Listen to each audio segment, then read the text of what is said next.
What makes a tank movie respected by real tankers? The smell of oil, the chaos inside a steel coffin, or the courage to show the fear behind the armor. In the world of war cinema, many films claim to capture the thunder of armored warfare, but only a handful truly earn the salute of those who lived it. Here are 15 that command respect and 5 that do not. Number 15. Fury, 2014. When Fury rolled into theaters, it was hailed as the most realistic depiction of armored warfare since the classic era of war cinema. Directed by David Ayer, it follows a battered Sherman crew led by Brad Pitt deep in the final days of World War II. The film's brutal honesty shocked audiences. It dared to show tank combat not as heroic spectacle, but as psychological collapse in motion. The controversy began when veterans both praised and condemned it. Some respected its attention to detail, from the scorch marks on the tank to the radio jargon. Others criticized the script for moments of Hollywood exaggeration, yet the production's authenticity was unmatched. The crew trained with real tank historians, and the last operational Tiger tank was used on screen for the first time ever. Behind the scenes, filming took place under brutal conditions. Mud cold and live blanks created genuine exhaustion that bled into the performances. Critics were divided. Some called it nihilistic. Others saw it as necessary. Truth: Fury did not glorify war. It stripped away the myth and left only the noise and guilt of survival. Today, real tankers say it feels like the closest a film has come to the suffocating pressure of armored combat. A steel sermon about humanity's limits. Number 14. The Beast, 1988. Released quietly during the last years of the Cold War, The Beast told a story that most of Hollywood feared to touch: a Soviet tank crew lost in Afghanistan hunted by Mujahideen fighters. The twist: it was written and directed by Americans based on a play few had ever seen. The film exposed the moral decay within an occupying army long before the Soviet collapse. It was daring and doomed from the start. Few theaters showed it. Many critics ignored it, but among tank veterans and soldiers it became legend. The authenticity of the armored sequences astonished military viewers. The claustrophobia, the noise, the paranoia of isolation were captured in agonizing detail. But it was the film's moral weight that made it unforgettable. The question of who the real Beast was haunted every frame. During filming, tensions were real. The American cast played Soviet soldiers, yet they trained with ex-tank operators from the Israeli Defense Force. The result was gritty, unpolished, and emotionally raw. Audiences in the Soviet Union never saw it officially. Western audiences barely did either. It vanished for decades before resurfacing on home video, where soldiers rediscovered it and called it one of the truest depictions of crew loyalty and madness under fire. A buried masterpiece that tankers still whisper about. Number 13. Lebanon, 2009. Lebanon is not a war movie. It is a nightmare filmed through a single gun sight.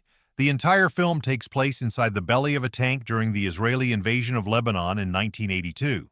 The director, Samuel Maoz, was himself a former gunner. The story follows 4 Israeli soldiers trapped both physically and morally inside their steel prison. Audiences were stunned by its realism and its claustrophobic style. Everything outside is seen only through a periscope. The heat, the stench, and the rising fear become suffocating. The controversy was immediate. Some accused the film of being anti-military. Others saw it as a confession. Maoz said he simply showed what it felt like to live inside a tank that could crush and burn at any second. Behind the camera, production was grueling.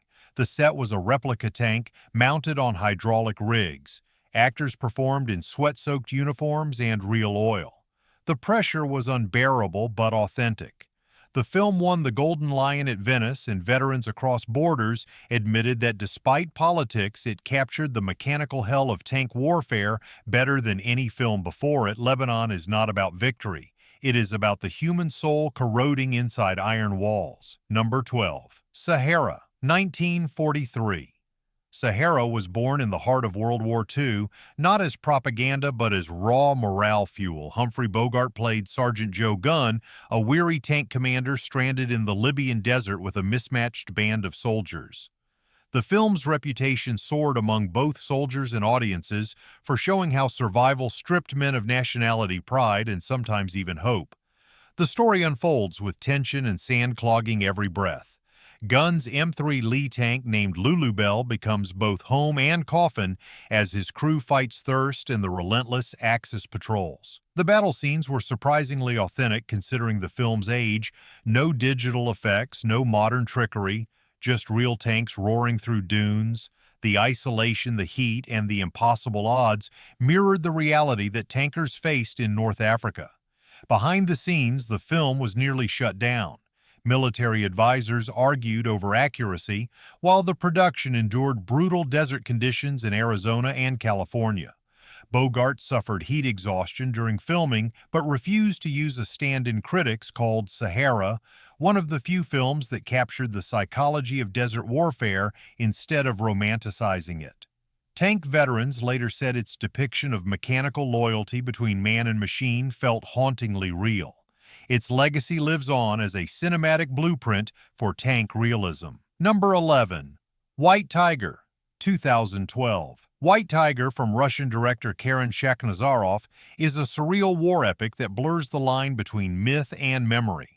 It opens with a wounded Soviet tanker rising from a burned tank to hunt an invincible German tiger that appears and vanishes like a ghost. The film was praised and criticized in equal measure. Some called it a masterpiece of symbolism. Others dismissed it as madness. The movie's premise transcends history. The White Tiger tank becomes a metaphor for war itself, indestructible, merciless, and eternal. Every gun battle feels like a religious ritual instead of action. The dialogue is philosophical, quiet, and eerie. Tankers who have seen combat say the movie captures something psychological, the haunting memory of steel and fire that never fades. Controversy surrounded its release. Russian nationalists accused it of being too abstract, while Western critics misread it as supernatural nonsense. In truth, it was drawn from the real fears of Soviet tank crews who believed certain German machines were possessed. Filmed with genuine World War II tanks and minimal effects, the production's authenticity elevated its mythic tone. Veterans respected its courage to explore not the mechanics of battle, but the ghosts that linger after. The film remains divisive yet unforgettable, an armored poem to the madness of war. Number 10. The Battle of Neretva, 1969. This Yugoslavian masterpiece stunned international audiences with its scale and chaos. Funded by 13 nations and starring legends like Yul Brynner and Orson Welles, The Battle of Neretva was an explosion of realism. Thousands of extras, hundreds of tanks, and real explosions recreated the brutal partisan struggle against Axis forces. It became the most expensive European war film of its time. The film's production was a war in itself. Tanks were destroyed, bridges blown up, and actors risked their lives for authentic spectacle. Director Veljko Bulajic even convinced the Yugoslav army to blow up an actual bridge over the Neretva River, a stunt that became iconic. But behind the cinematic grandeur lay government fear. Communist officials wanted the film to glorify resistance, yet Bulajic infused it with tragedy and ambiguity. The film was censored, trimmed, and manipulated for foreign markets. In the West, it was hailed as a gritty masterpiece. In Yugoslavia, it became both national pride and political controversy. Veterans admired its respect for the machinery and the men who fought within it. Today, tank historians cite Neretva as one of the last films to use real massed armor on screen before miniatures and digital effects took over, a visual thunderstorm that tankers still salute. Number 9. A Midnight Clear, 1992. A Midnight Clear arrived quietly and left an echo that never faded. It was not a loud tank movie. It was an emotional one.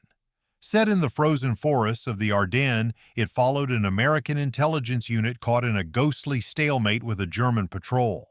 Tanks lurked in the distance, rumbling like the heartbeat of death.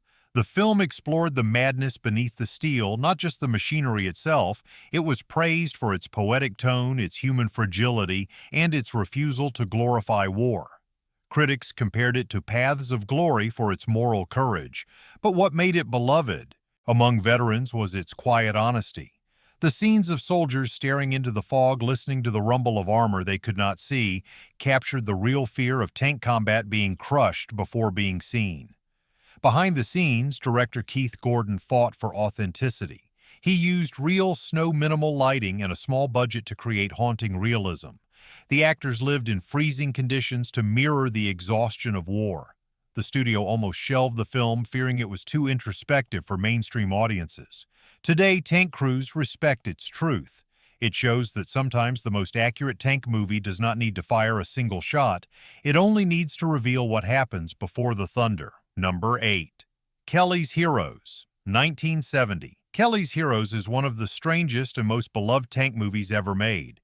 It was a war film disguised as a heist comedy starring Clint Eastwood, Donald Sutherland, and Telly Savalas. Set during World War II, it follows a group of disillusioned soldiers who drive captured Sherman tanks behind enemy lines to steal Nazi gold. It sounds ridiculous, but it struck a nerve with real tankers. They loved the accuracy of the machines, the camaraderie between the crew, and the chaos of tank warfare. The film's tank battles were staged with real armored vehicles, and the pyrotechnics were massive. Veterans said it captured the strange mixture of terror and absurdity that defined real combat.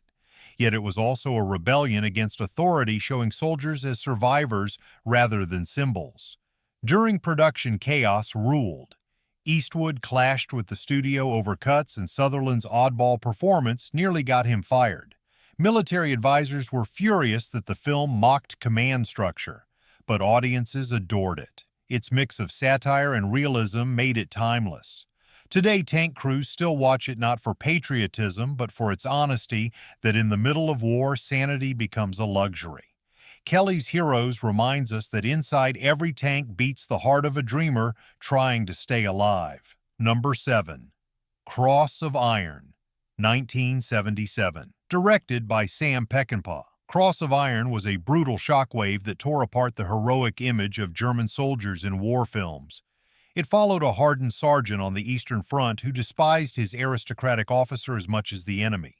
The film's tank battles were raw, chaotic, and terrifyingly real. It was the first Western movie to show World War II from the German side without moral camouflage. Tankers respected it because it got everything right: the filth, the noise, the endless breakdowns, and the human cost. Peckinpah filmed real Soviet tanks in Yugoslavia and refused to stage clean combat. Mud splattered the lenses. Actors performed inside moving armor. It was dangerous filmmaking. Peckinpah's alcoholism, constant rewrites, and fights with producers turned the production into near collapse. Yet that chaos bled into the film's energy. Critics were divided. Some called it genius. Others called it madness. But soldiers and veterans recognized truth when they saw it. Cross of Iron was not about victory. It was about survival and the crumbling of the human spirit beneath iron. It became a cult favorite among tank crews around the world. Its legacy is a howl of rage against the very machine. It depicts a film that bleeds oil, sweat, and humanity in equal measure. Number 6. Patton, 1970. Few war films have burned themselves into history like Patton. When it premiered, audiences were stunned. George C. Scott's performance as General George S. Patton felt less like acting and more like possession. The film opened with his legendary speech before a giant American flag, setting a tone of thunder and obsession. It was not just a biopic. It was an exploration of the ego and madness behind armored glory. Real tankers respected Patton for its authenticity. The film recreated full armored divisions across the deserts of Spain using real tanks and soldiers lent by the Spanish army. The sound design captured the grinding metal symphony of tracked warfare better than any film before it. Tank crews said they could almost smell the exhaust through the screen.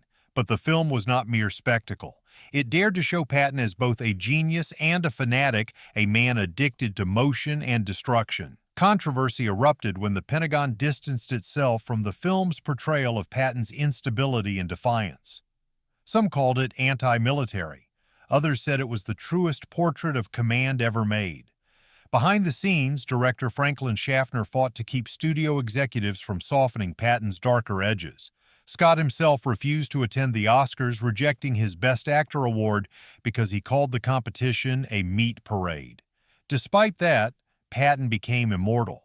Veterans who fought under his command said the film captured the man's fire exactly as they remembered: terrifying, inspiring, unpredictable. Modern tankers still watch it for one reason. It shows that commanding armor is not about courage alone. It is about obsession, sacrifice, and the willingness to live inside chaos. Patton is not just history, it is legend made of smoke, oil, and willpower. Number 5. The Tanks Are Coming, 1951. Before Fury or Cross of Iron, there was The Tanks Are Coming, a bold Warner Brothers production released when America was still processing the trauma of World War II. It starred Steve Cochran as a brash tank commander learning to respect the men inside his Sherman. The film was part propaganda, part education, and entirely sincere. It taught audiences what life inside a tank really meant long before realism became fashionable. Tank veterans appreciated its technical accuracy. The U.S. Army cooperated heavily, providing real armor and advisors. The crew filmed inside genuine M4 Shermans, and the detail was astonishing for its time. Viewers heard the clanking gears, the echoing engine roar, and the claustrophobic chatter over radio headsets. For post-war audiences, it was the first time the machinery of war felt human, and it terrified them. Behind the scenes, filming was tense. War veterans working as consultants argued with studio directors who wanted clean Hollywood heroism. The Army wanted recruitment propaganda. The filmmakers wanted emotion.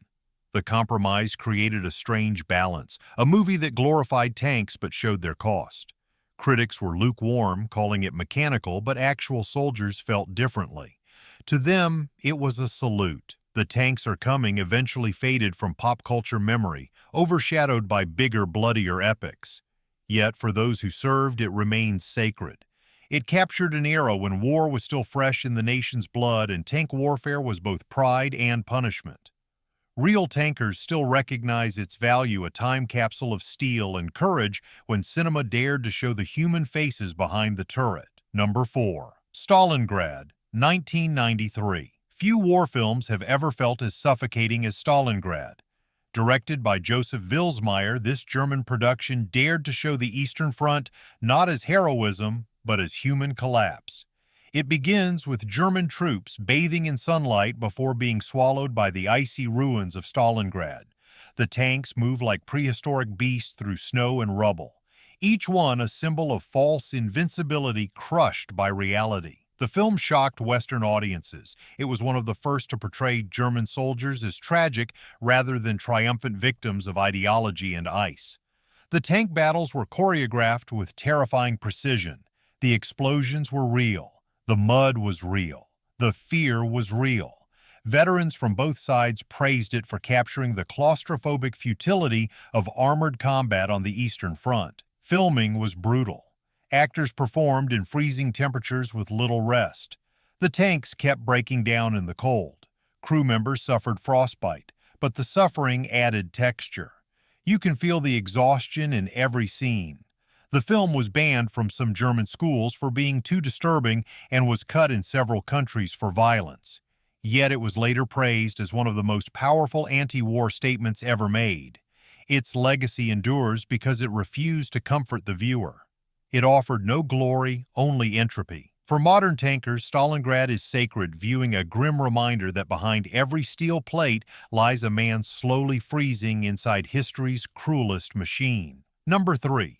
T-34, 2018. T-34 roared out of Russia like a tank shell of nostalgia and patriotism. Directed by Alexei Sidorov, it was both a crowd pleaser and a technical marvel. The story follows a young Soviet officer captured by the Germans who later escapes by stealing a T-34 tank and using it as both weapon and symbol of defiance. What made it stand out was its unapologetic energy, a mix of realism and cinematic adrenaline that resonated with a new generation of tankers. Real. Veterans admired the attention to detail. The production used restored tanks and carefully replicated battlefield conditions from the Eastern Front. The metallic echo of gears, the way shells tore through armor, the confined tension inside the turret. All of it was captured with precision. The use of slow-motion shots divided audiences. Some critics said it was too stylized, while others felt it perfectly visualized the terrifying beauty of tank combat.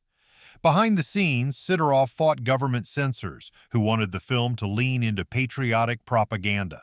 He refused to strip away the human side of his soldiers. The result was a strange hybrid of blockbuster and morality play. Some Western reviewers called it video game cinema. But to tank crews, the film earned respect for reminding the world that even 70 years after World War II, the T-34 still commanded awe. The movie became a massive box office success in Russia and sparked renewed interest in military history among young audiences. Today, tank enthusiasts say it bridges the gap between the spectacle of fury and the realism of the beast. It may be glossy, but beneath the polish lies genuine mechanical respect, a tribute to the machine that saved a nation and defined an era of steel courage. Number 2. Das Boot, 1981. Though remembered as the greatest submarine movie ever made, Das Boot is also revered by tank crews for a reason. It captures the same claustrophobia, the same discipline, the same mechanical dread. Directed by Wolfgang Petersen, it follows a German U-boat crew trapped under relentless Allied pursuit. There are no tanks here, yet every tanker recognizes themselves in its suffocating silence. The film was a technical and emotional triumph. The interior of the submarine was built as a single continuous set. The camera weaved through it like a snake as actors performed under flickering lights and rising water. The tension was unbearable. Petersen wanted the audience to feel the same psychological compression that tank crews experienced in their metal prisons. The result was hypnotic realism. Controversy erupted when the film humanized the German crew instead of demonizing them. Some nations banned it temporarily, fearing it might stir sympathy, but veterans across the world ignored politics and focused on truth. They saw men suffocating under pressure, following orders inside an iron coffin. It was their story in another form. Behind the scenes, the cast endured months in sealed sets, losing weight and sanity. The claustrophobia was real. Petersen's obsessive perfectionism paid off when Das Boot earned worldwide acclaim and became a benchmark for realism in military cinema. Even modern tank crews call it required viewing because it teaches one lesson that never changes: the machine might protect you, but it also owns you. Number 1. The Bridge at Remagen, 1969. At the top stands The Bridge at Remagen, a film that tankers both feared and admired. Released during the Vietnam War, it told the story of American and German forces fighting to seize the last bridge across the Rhine in 1945. What made it unforgettable was its brutal honesty. There were no heroes, only exhausted men trying to survive inside the collapsing machine of war. The production itself became as chaotic as the battle it depicted. Filming began in Czechoslovakia with full cooperation from the government. Then history struck. The Prague Spring Uprising erupted. Soviet tanks rolled into the streets while the film crew hid in their hotels. Real tanks surrounded the set while fake ones sat on rails nearby. When the crew fled, they smuggled the footage out through Austria and finished shooting in Italy. The film's tank sequences were revolutionary. Real American armor thundered across bridges built to collapse under controlled explosions. The stunts were life-threatening. 2 extras died during production, yet the final product felt raw and immediate. Critics admired its refusal to glorify either side. Soldiers praised its chaos, its grime, and its despair. The Bridge at Remagen was banned temporarily in Eastern Europe for showing the war's futility too plainly. But Western veterans kept screening it privately in military academies. To tankers, it became sacred text. It revealed that even victory inside steel feels hollow when humanity crumbles around it. Every clanking tread, every echoing shell is a heartbeat fading into memory. Number 5. They Don't Respect. Battle of the Bulge, 1965. Battle of the Bulge looked grand on paper. It was meant to be the ultimate tank epic of its generation. Huge cast, massive budget, widescreen glory. But when it roared into theaters, real tankers were furious. The film used the wrong tanks, the wrong landscape, and the wrong tactics. It turned one of World War II's deadliest battles into a cartoon. The production replaced German Tigers and American Shermans with post-war Spanish armor painted the wrong colors. The terrain looked like summer plains instead of frozen Belgium. Veterans who fought there walked out of theaters in disgust. The film ignored history for spectacle, showing endless tank duels on open ground that never happened. Behind the scenes, the crew shot in Spain using Franco's army for extras. The studio refused to spend money on authenticity. Military consultants were dismissed. Critics called it exciting but empty. Soldiers called it insulting. General Eisenhower's son publicly denounced it, saying it dishonored the men who died there.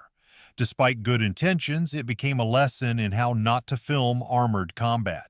Even today, tank historians use Battle of the Bulge as an example of cinematic arrogance. It proved that accuracy is not about scale or budget, but about respect. When you fake the machine, you betray the men inside it. Number 4. They don't respect. Saints and Soldiers, Battle of the Tanks, 2014. This low-budget sequel to the respected original Saints and Soldiers tried to honor World War II tank crews but ended up derailing itself. It focused on a Sherman crew during the Battle of the Bulge, yet tankers immediately noticed the problems. Poor tactics, unrealistic maneuvers, and digital effects replaced real machinery. What could have been a heartfelt tribute became an amateur simulation. The film reused sets from the previous movies and relied heavily on CGI to show tanks moving across snowy landscapes. But the physics were wrong. Turrets spun too fast. Shell impacts looked like video game fireballs. Veterans said it felt like watching history through a filter of inexperience. The emotional heart was there, but buried beneath technical mistakes. The director meant well. The cast gave sincere performances. Yet real tankers pointed out that courage means nothing without realism. Tanks do not dance across terrain. They crawl. They groan. They break. The film forgot that. Critics called it a missed opportunity. Even the Army community that once supported the series quietly turned away. In the end, Saints and Soldiers' Battle of the Tanks became a symbol of what happens when you try to show war without understanding its machinery. The heart was willing. The steel was not. Number 3. They don't respect. Death Race, 2008. Death Race was never meant to be historical, but its reckless use of tanks and armored vehicles drew ridicule from real soldiers. The film imagined a dystopian future where convicts race in weaponized cars and tanks for public entertainment. It starred Jason Statham roaring through explosions in vehicles that looked like comic book nightmares. To civilians, it was thrilling. To real tankers, it was nonsense. The physics defied logic. Armor plating thin enough to shatter on impact, yet somehow bulletproof. Machine guns that never overheated. Rockets fired from cars that flipped like toys. Tank crews laughed at its mechanics, but cringed at how audiences mistook it for realism. Behind the scenes, the production built custom hybrid vehicles, mixing real steel with fiberglass shells. The stunts were impressive, yet the film treated armored warfare like demolition derby. No tactics, no discipline, no reality. Just noise. Critics were divided. Some loved its chaos. Others found it exhausting. Veterans simply shrugged. It was all flash and no substance. Death Race proved a painful truth for those who know real armor. Power without purpose is meaningless. A tank is not a toy. It is a coffin that moves. The film forgot that and paid the price in credibility. Number 2. They don't respect. The Monuments Men, 2014. George Clooney's The Monuments Men tried to celebrate the heroes who saved art during World War II. Its message was noble, but its portrayal of warfare, especially tanks, left veterans shaking their heads. The film showed characters wandering freely through battle zones beside roaring tanks as if armored combat were background noise. The tone swung wildly between comedy and tragedy. Historical details blurred. The tanks looked pristine. The tactics were absent. Soldiers never walked alongside running tanks during combat, yet the film showed it repeatedly. Tankers called it cinematic tourism. Beautiful. Empty. detached from the grit that defined the real front lines. Behind the scenes, Clooney wanted to make a classic Hollywood adventure in the style of The Great Escape, but the result felt like a museum piece rather than a battlefield. Critics were gentle, calling it well-meaning but lightweight. Veterans were harsher. They said it looked like a war movie made by people who never smelled oil or heard a track break. The Monuments Men failed not because of bad acting or writing, but because it forgot that every tank represents the cost of life. A lesson every tanker knows by heart. Number 1. They don't respect. Battle for Anzio, 1968. Battle for Anzio promised realism. It had Robert Mitchum and Peter Falk. It had real tanks rolling through Italian fields. Yet when it premiered, soldiers were stunned. The pacing was confused, the battles were inaccurate, the tanks behaved like slow props. Instead of urgency, the film offered boredom. The story tried to show the disastrous Allied landing in Italy, but ignored the armored strategy that defined it. Tanks appear without purpose, drifting through scenes as decoration. Veterans who fought there called it lifeless. The editing felt disjointed and the combat tactics nonsensical. Behind the camera, the production suffered endless rewrites. Directors argued. Actors lost patience. The final cut stitched together mismatched tones, comedy, drama, cynicism. The result insulted both sides of the conflict. Critics panned it. Soldiers rejected it. In the years since Battle for Anzio has become a forgotten relic of misplaced ambition, tankers still mention it only as a warning that accuracy is not optional. You cannot fake the weight of armor. You must feel it, respect it, fear it. The film never did, and so it sank beneath the very mud it tried to depict. From the claustrophobic terror of Fury to the mythic steel of White Tiger, these films define how cinema honors and sometimes betrays the tank. Some roar with truth. Others crumble under fantasy. Real tankers know the difference. Which film in this list earned your salute? Share your thoughts below and remember to like, subscribe, and stay locked on target.